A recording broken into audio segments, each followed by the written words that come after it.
Hey everybody, it's Jeremy Bradley here, and it's time for the Speak Free Books Entertainment Wrap-Up presented by BuffBoyBrewing.com. JB's Entertainment Wrap-Up. Brought to you by BuffBoyBrewing.com. Need your daily or hourly fix of fresh-flavored coffee? Check out Buff Boy Brewing Company for unique blends from around the world. International tastes with the finest roasts at BuffBoyBrewing.com. Here's what's making news this April 15th. A bunch of celebs went into space, and I thought that it might have made bigger headlines than it did. Turns out touristic space travel for the rich and famous isn't as exciting for the common folk as we thought. In fact, the 10-minute adventure on Monday was blasted as tone-deaf by many. In case you missed it, Katy Perry, Gayle King, Lauren Sanchez, who's Jeff Bezos' fiancé, and some unknowns, hyped up their tourist journey in matching jumpsuits and the natural 10-foot-long eyelashes for their glam expedition. Called Blue Origin NS-31, they gathered in Texas for their morning flight. On hand was Oprah, of course, right, because Gayle can't do anything without her. Plus, Khloe Kardashian and Kris Jenner were there giving commentary. I don't know. Well, anyway, King looked absolutely terrified as she walked up to the space capsule. Perry revealed a music set list up in space, and she apparently sang What a Wonderful World. Sanchez, she's a billionaire's fiance, so whatever.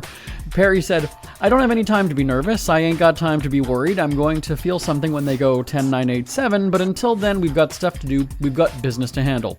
King said, I'm probably the only one at the table who wasn't saying, put me in, coach. When I got the call from Lauren and Jeff, my first reaction was no.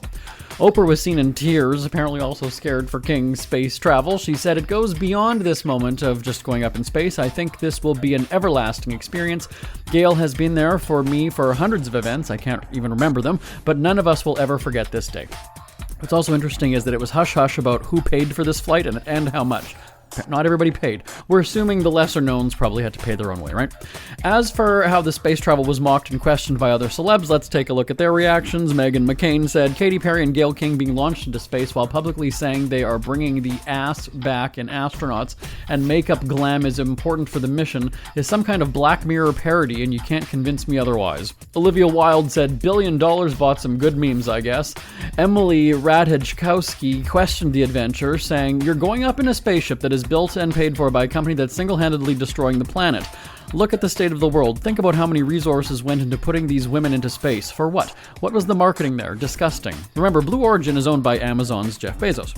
Another Olivia Munn, said, there are so many other things that are so important in the world right now. What are you guys going to do up in space? What are you doing up there? It's so much money to go to space, and there's a lot of people who can't even afford eggs. What's the point? Is it historic that you guys are going on a ride? I think it's a bit gluttonous.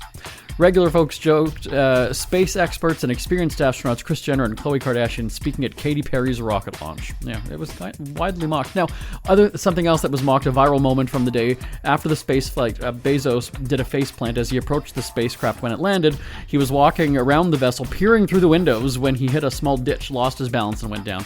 Of course, it was captured on the live stream. TMZ even played it on a loop slower and slower each time, so it's worth checking out. Now, that is a check of your celebrity headlines for this Tuesday, April 15th. I'm back tomorrow right here on the Speak Free Books Entertainment Wrap-Up presented by BuffBoyBrewing.com. Till next time, I'm Jeremy Bradley. For a great cup of joe, there's one thing you should know. Your morning brew can also be playful. Buff Boy Brewing guys make the temperature rise, and you surely feel naughty when you